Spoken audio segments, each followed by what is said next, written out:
ରାମ ଆଉ ରହିମ ପିଲାଦିନରୁ ବାପା ମାଙ୍କୁ ହରେଇଛନ୍ତି। ସେମାନେ ଦୁଇ ଭାଇ ପରସ୍ପରକୁ ଖୁବ୍ ଭଲ ପାଆନ୍ତି। ଜଣେ ଅନ୍ୟ ଜଣଙ୍କ ପାଇଁ ଦରକାର ପଡ଼ିଲେ ଜୀବନ ଦବାକୁ ମଧ୍ୟ ପଛନ୍ତି ନାହିଁ। ଦୁଇ ଭାଇ ଜଙ୍ଗଲରୁ କାଠ ଆଣି ରୋଷେଇ କରି ଖାଆନ୍ତି। ସେଦିନ ରାମ କହିଲା, ଆରେ ରହିମ, ଆଜି ତ କିଛି ବି ଜାଳ ନାହିଁ, ଆମେ ରାନ୍ଧିବା କେମିତି? ରହିମ କହିଲା, ଠିକ୍ ଅଛି, ଚାଲ ଜଙ୍ଗଲକୁ ଯିବା। ଆମେ ଜଙ୍ଗଲରୁ କାଠ ହାଣି ଆଣିଲେ ତାପରେ ରୋଷେଇ କରି ଖାଇବା। ତାପରେ ଦୁଇ ଭାଇ ଜଙ୍ଗଲ ଭିତରକୁ ଗଲେ। ସେତିକି ବେଳେ ଗୋଟାଏ ଦୁଷ୍ଟ ସାପ ତାର ଶିକାର ଖୋଜୁଥାଏ। ଏଣେ ରାମ ଆଉ ରହିମ ଜଙ୍ଗଲ ଭିତରେ ବୁଲୁଥାନ୍ତି। ସେ ଦୁଷ୍ଟ ସାପ ରାମର ଗୋଡ଼କୁ ଏମିତି ଗୋଟାଏ ଚୋଟ ଦେଲା ଯେ ରାମର ମୁଣ୍ଡ ବୁଲେଇ ଦେଲା। ବିଷ ସାଙ୍ଗେ ସାଙ୍ଗେ ଦେହ ସାରା ଖେଳିଗଲା। ଆଉ ସେ ତଳେ ପଡ଼ିଗଲା। ରହିମ କିନ୍ତୁ ଏସବୁ ଜାଣିପାରି ନଥିଲା। ସେ ରାମକୁ ତଳେ ପଡ଼ିଯିବାର ଦେଖିଲା ବେଳକୁ ସାପ ଉପରେ ନଜର ପଡ଼ିଲା। ସାପ କିନ୍ତୁ ସେଠାରୁ ହଠାତ୍ କିନା ଚାଲିଗଲା। ରହିମ ଦେଖିଲା ରାମର ଗୋଡ଼ରେ ସାପର ଦାନ୍ତ ଚିହ୍ନ ଅଛି, ଆଉ ରକ୍ତ ମଧ୍ୟ ବାହାରୁଛି। ସେ ରାମକୁ ଡାକିଲା, ଉଠ, ଉଠ ରାମ, ଉଠ। ଆମକୁ ଯେମିତି ହେଲେ ବି ହସ୍ପିଟାଲ ଯିବାକୁ ପଡ଼ିବ। ତତେ ସାପ କାମୁଡ଼ିଛି। ତାପରେ ରହିମ ରାମକୁ ନେଇ ହସ୍ପିଟାଲ ଗଲା। ହସ୍ପିଟାଲରେ ପହଞ୍ଚିଲା ବେଳକୁ ରାମର ଗୋଡ଼ ଆହୁରି ଫୁଲି ଯାଇଥାଏ। ରକ୍ତ ମଧ୍ୟ ବାହାରୁଥାଏ। ଡକ୍ଟର କହିଲେ, ୟାକୁ କୋଉ ବିଷାକ୍ତ ସାପ କାମୁଡ଼ିଛି। ଏହା କହି ଡକ୍ଟର ସାଙ୍ଗେ ସାଙ୍ଗେ ଇଞ୍ଜେକ୍ସନ ଦେଲେ ଆଉ ସାଲାଇନ୍ ମଧ୍ୟ ଲଗାଇଲେ। ରାମର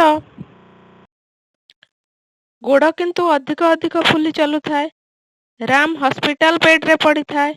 ରହିମ କହିଲା, ରାମ, ମୁଁ ତତେ ଯେମିତି ହଉ ପଛେ ବଞ୍ଚେଇବି।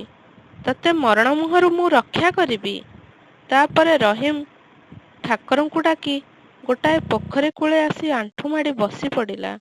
ଆଉ କହିଲା, ହେ ପ୍ରଭୁ, ମୋ ରାମକୁ ଯେମିତି ହେଲେ ବଞ୍ଚେଇ ଦିଅ, ନହେଲେ ମୁଁ ଏ ପାଣି ଭିତରକୁ ଡେଇଁ ପଡ଼ିବି ଆଉ ଆତ୍ମହତ୍ୟା କରିବି। ମୁଁ ପିଲାଦିନରୁ ବାପା ମାଙ୍କୁ ହରାଇଛି, ବହୁତ ଦୁଃଖରେ ଅଛି। କିନ୍ତୁ ମୁଁ ମୋ ଭାଇ ପାଇଁ ବଞ୍ଚି ରହିଛି। ତାକୁ ମୋଠୁ ଛଡ଼ାଇ ନେଲେ ମୁଁ କେମିତି ବଞ୍ଚିବି? ସେ ତ ନିର୍ଦ୍ଦୋଷ। ତାକୁ କାହିଁକି ଏମିତି ଦଣ୍ଡ ଦେଲ ପ୍ରଭୁ? ଏହି କଥାଗୁଡ଼ିକ ପୋଖରୀରେ ଥିବା ନାଗମାତାଙ୍କର କାନକୁ ଆନ୍ଦୋଳିତ କରୁଥାଏ। ସେ କହିଲେ, ନାହିଁ, ମୋତେ କେମିତି କ'ଣ କରି ଏ ନିର୍ଦ୍ଦୋଷକୁ ଦଣ୍ଡମୁକ୍ତ କରିବାକୁ ପଡ଼ିବ। ତାପରେ ନାଗମାତା ବାସୁକି ପାଖକୁ ଗଲେ। କହିଲେ, ଗୋଟେ ନିର୍ଦ୍ଦୋଷକୁ ଦଣ୍ଡମୁକ୍ତ କରି ତାର ଜୀବନକୁ ଫେରାଇ ଦିଅନ୍ତୁ, ନହେଲେ ସମଗ୍ର ସର୍ପବଂଶ ପାଇଁ ଏହା କଳଙ୍କ। ବାସୁକି ଏ ସମସ୍ତ କଥା ଜାଣିଥିଲା। ତାପରେ ସେ ଦୁଷ୍ଟ କାଳିଆ ନାଗକୁ ଡାକି ଆଦେଶ ଦେଲା, ଆରେ ଯା କାଳିଆ ନାଗ, ଯା, ସେ ନିର୍ଦ୍ଦୋଷୀର ଦେହରୁ ତୁ ନିଜର ବିଷକୁ ତୁ ବାହାର କର। ଏହା କହିବା ମାତ୍ରେ କାଳିଆ ନାଗ ହସ୍ପିଟାଲ ଭିତରକୁ ଗଲା। ଆଉ ଯାଇ ରାମର ଗୋଡ଼ରେ ଯେଉଁଠି ଚୋଟ ମାରି ବିଷ ଛାଡ଼ିଥିଲା, ସେ ଜାଗାରେ ହିଁ ନିଜର ବିଷ ଟାଣିବାକୁ ଆରମ୍ଭ କଲା।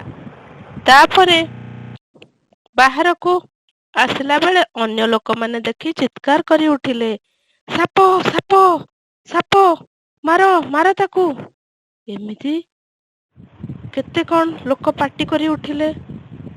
ଏପଟେ କ'ଣ ହୋଇଥାଏ ନା, ନାଗମାତା ଶୂନ୍ୟବାଣୀ କଲେ, ମୁଁ ନାଗମାତା କହୁଛି, ତମେ କାନ୍ଦ ନାହିଁ। ତୁରନ୍ତ ତୁମ ଭାଇ ପାଖକୁ ଫେରିଯାଅ।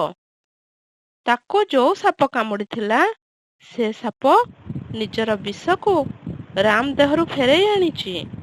ତେଣୁ ରହିମ, ତମେ କାନ୍ଦ ନାହିଁ, ଶୀଘ୍ର ଫେରିଯାଅ। ଏହା ଶୁଣି ରହିମ ଦୌଡ଼ି ଦୌଡ଼ି ହସ୍ପିଟାଲ ଆସିଲା। ଆଉ ହସ୍ପିଟାଲରେ ପହଞ୍ଚି ବେଳକୁ ଦେଖିଲା ଯେ ଗୋଟାଏ ବିରାଟ ବଡ଼ ସାପକୁ ଲୋକମାନେ ମାରିବା ପାଇଁ ଘେରି ଯାଇଛନ୍ତି। କିଏ ବ୍ୟାଟ୍ ଧରିଛି ତ ଆଉ କିଏ ବନ୍ଧୁକ ଧରିଛି। ସମସ୍ତେ ସାପକୁ ମାରିବା ପାଇଁ ଚିତ୍କାର କରୁଛନ୍ତି। ରହିମ ସେମାନଙ୍କୁ ଅଟକାଇଲା ଆଉ କହିଲା, ଥାଉ ଥାଉ, ଏ ସାପକୁ ମାରନି। ସେ ତ ତୁମର କିଛି କ୍ଷତି କରିନି। ତାକୁ ଛାଡ଼ି ଦିଅ। ତାପରେ ସେମାନେ ସାପକୁ ଛାଡ଼ିଦେଲେ। ରହିମ ରାମ ପାଖକୁ ଗଲା ବେଳକୁ ରାମ ଉଠି ହସ୍ପିଟାଲ ବେଡରେ ବସିଥାଏ। ତାପରେ ରହିମ ରାମକୁ ସବୁ କଥା କହିଲା। ରାମ ଆଉ ରହିମ ଦୁହେଁ ଯାକ ହସ୍ପିଟାଲରୁ ଫେରି ଆସିଲେ। ଆଉ ତାପରେ ରାମ ଆଉ ରହିମ ଯୋଉଠି ସାପ ବି ଦେଖୁଥାନ୍ତି ତାକୁ ନ ମାରି କ୍ଷୀର ଦିଅନ୍ତି, ପୂଜା କରନ୍ତି, ଭୋଗ ଲଗାନ୍ତି।